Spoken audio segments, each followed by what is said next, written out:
I'm Patapom. I'm going to talk to you about HBIL, which is a screen space indirect lighting technique. It's using the direct lighting from the screen, no other thing, and it also generates a bent normal and ambient occlusion, so you can have a distant and near field light.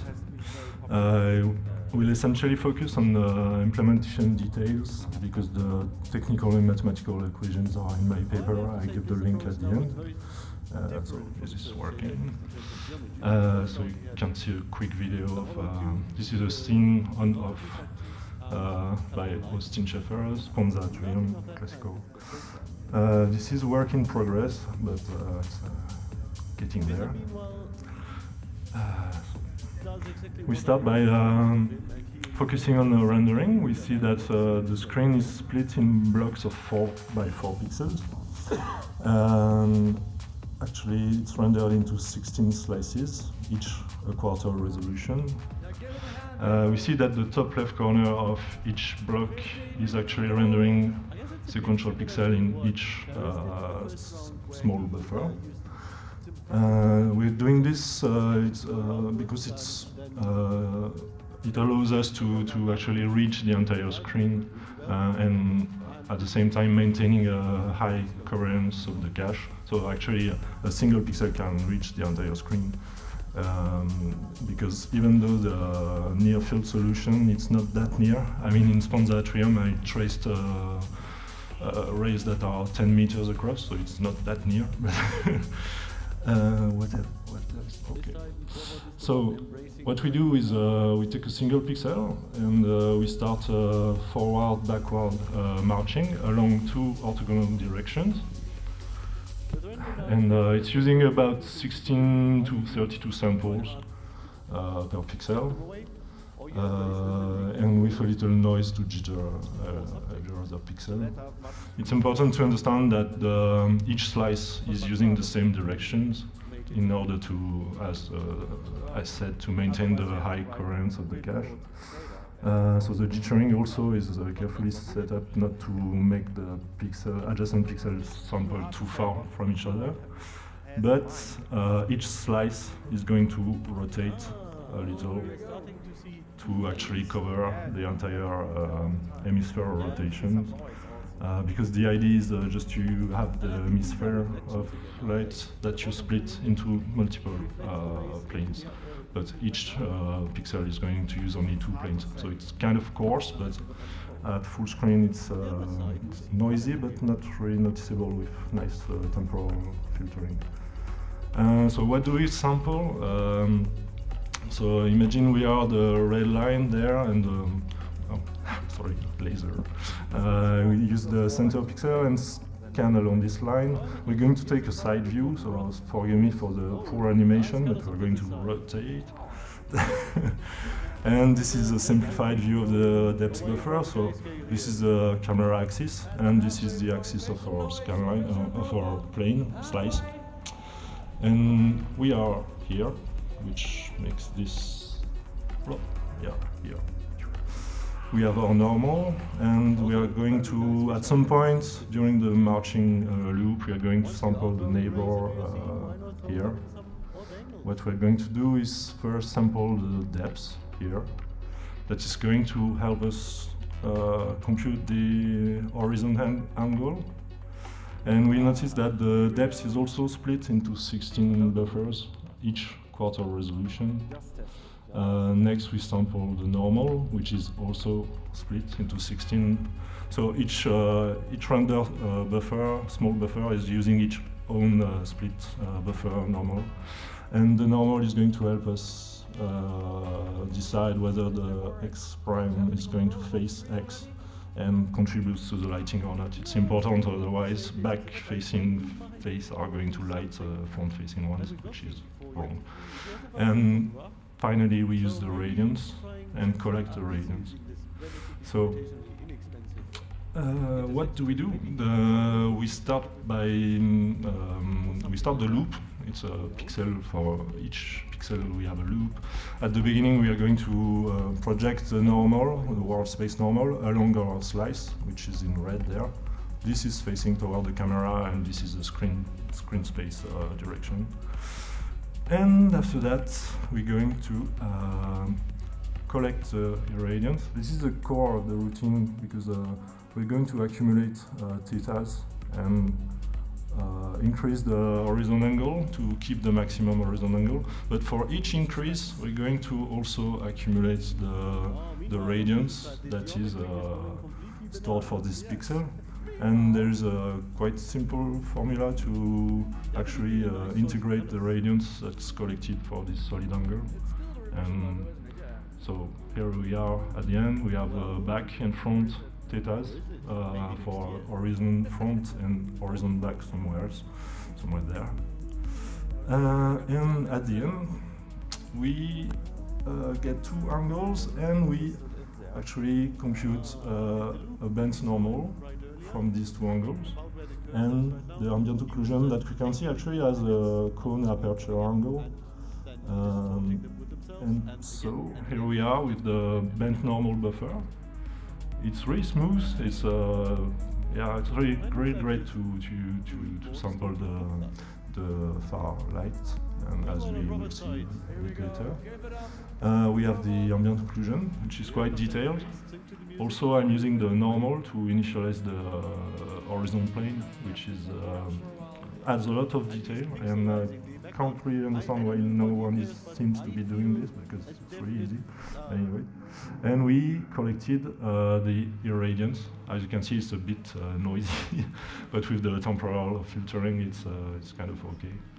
And at the end, we can go from this to this, and it adds a lot of light, as you can see back. This is pure direct lighting, and this is the technique added back again. So this is the scene, maybe you recognize it from Shader Toy. It was one of my first tests because it was easy to set up, and so it's by Léon Denise, and I used it a lot. So how do you use the light? As we to sum up, we have a bent cone, which is a bent normal plus a cone angle aperture, and the irradiance. So for the bent cone, which is bent normal and ambient occlusion, we can actually use the bent normal, which gives this. So it's already very smooth and much more correct, because it's going to focus on the main direction where the light is fully coming from. So it's more correct this way. And after that, you add the ambient occlusion, which is going to really ground down the rendering. I didn't put the HBIL on in this scene, just focus on just bent normal and ambient occlusion. But if you add the HBIL, it's going to bleed a little and add up a little light. Maybe I'll show you in the demo if I have time. So this bent cone, you can use it for pre-convolved cube map probes. Here it's a single ambient spherical harmonics ambient light, directional. Ideally, you have many of them, as in many games. You have plenty of probes placed a bit everywhere. There's only one probe, which is influenced by the bent normal and ambient occlusion. Or you could use the resulting bent cone to make some, voxel cone tracing, which would be nice. Maybe I'll try that if I have time. And this is for distant lighting. And for the near field, as I said before, you simply start from this, add the collected irradiance to get this. So the pros are it's real time, no pre-computation. It's quite fast. Actually, it's faster than this. It's not, as I said, it's work in progress. And I'm not really expert at time optimizing, but quite okay with this. I think it's usable in production of game. There is no gbuffer entry needed other than the usual stuff like depth buffer, normal, and lighting, direct lighting. Mathematically correct because the the far field and the near field are actually exact complement of each other. There is no double lighting. There is no the bent cone. The aperture is exactly the opposite of the near field, which is going to sample the geometry, which is actually the distant field is an occluded part, and the near field is the occluded part. So there is no double lighting. And theoretically, an infinite amount of light bounces, because I'm reusing the light from the direct light from last frame and re-inject it the next frame. So there is a bit of reprojection involved, but technically, if you're not moving the camera, you're going to re-inject the lighting ever and ever, one frame after another. And you should have an infinite light bounces, anyway. The cones are lots of noise at the moment. Need to filter a lot, work on filtering. Obviously, misses off-screen features, but maybe I have plans for that. Maybe later, if you're interested.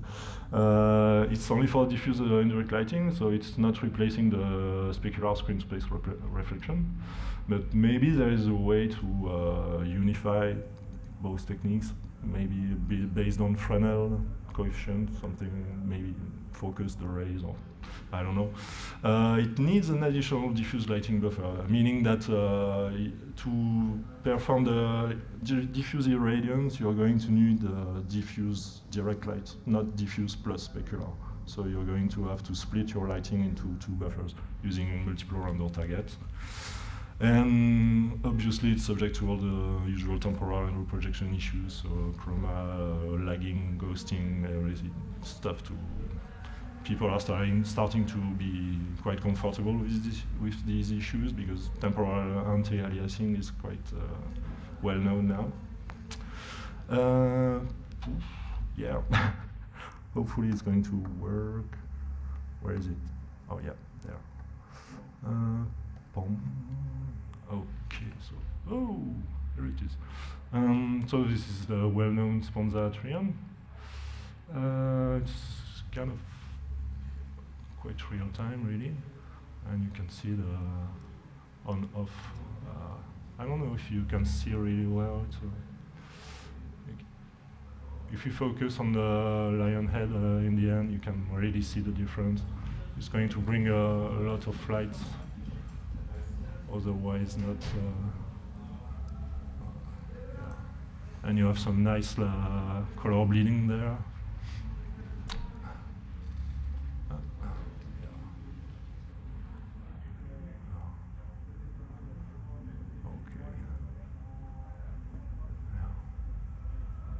Look, off. I'm going to show you this. This quick scene is I only recently put it on, so it's there are some bleeding. Yeah, you see some shadow map bleeding, unfortunately, but it adds quite a lot of interesting features. It's really a simple scene. I think it would be really nice if I had several light probes for a nice distant light field. And for the library scene, I can show you the classic cornel light, cornel box. So this is a classic cornel box. You can see the bleeding on the ceiling and on the side of the. Maybe I can animate.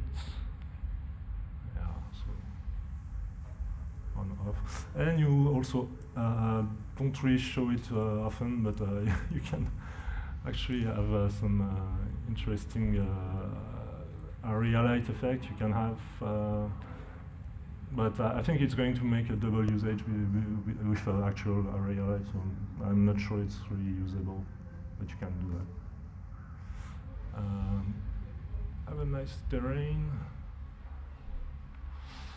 and you can see there, if I boost up the albedo, there's a really nice increase in lighting, indirect lighting on the simple terrain. I think it can be really optimized if you want to do that for a real terrain. This is still screen space and not at all focused on terrain rendering. And finish by the library scene, as I already showed you. So this is the scene with the full effect. If I remove the HBIL, as you can see, it removes the multiple bounces. And you can. This is a single ambient light for the entire scene. So you can remove the HBIL, remove the directional occlusion, and the bent normal. Yeah. This is the full effect. A little burnt there.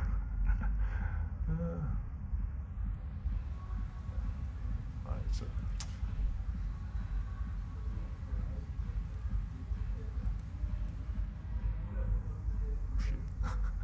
Okay. So that's it. If you have any questions, the paper can be found there. I hope the address is simple enough. There is also this talk that I already uploaded. So here we are. What? You there? He's sleeping.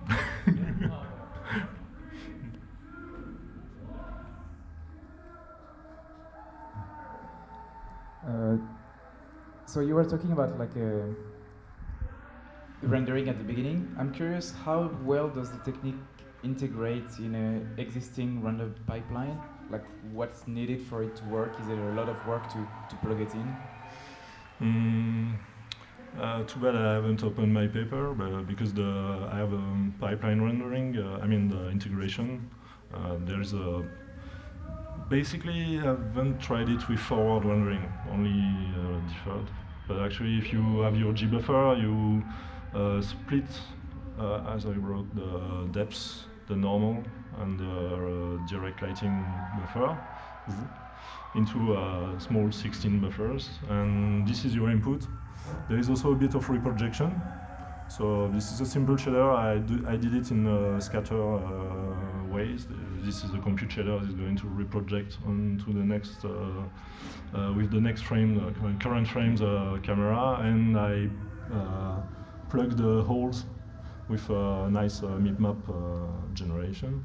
And this is basically this is it. And you have you have reprojection of previous scene radiance, split of the buffers, computation with an independent shader for HBIL, and after this you just plug this into your lighting pass. So that's it, basically.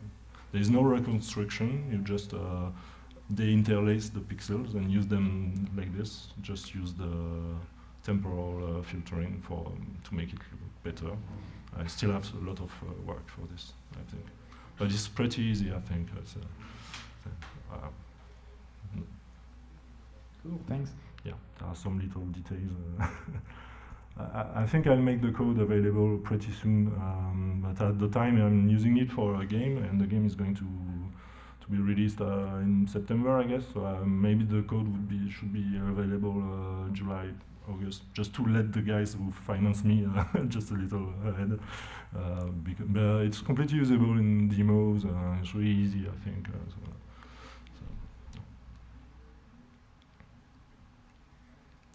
There in front. So it looks like a very good approach for quick and fast diffuse reflections or, well, scattering of light. But do you have any ideas how to combine it with specular, like mirrors reflections? Because it's a bit how to combine it properly so it looks best. I'm not sure actually, but because screen space reflection, as we usually do it for specular, is actually finding the intersection. What I'm doing with my marching at uniform steps is just collecting along, not really checking if I'm going to intersect. I know I'm going to intersect because I'm looking for the geometry that is below the horizon. So it's not really the same kind of routine. It's when you're looking for an intersection, you're actually really doing some ray casting, and this one is just collecting stuff along. But there is a notion of Fresnel dependency, because of course, if you have a high Fresnel, like for metals, you have no diffuse reflection. So there is a weighting by 1 minus f0 in my paper that you can find.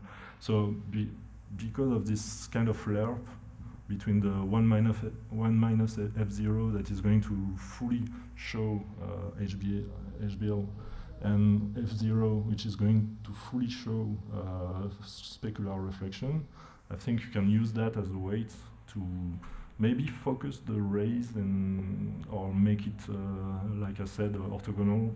Maybe you can juggle a little with this, and yeah, that's my idea. Yeah, something like that.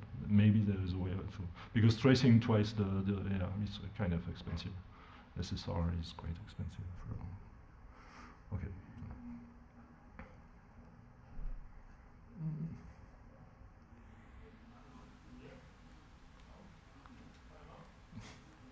Okay. So I guess. Thanks. Thanks.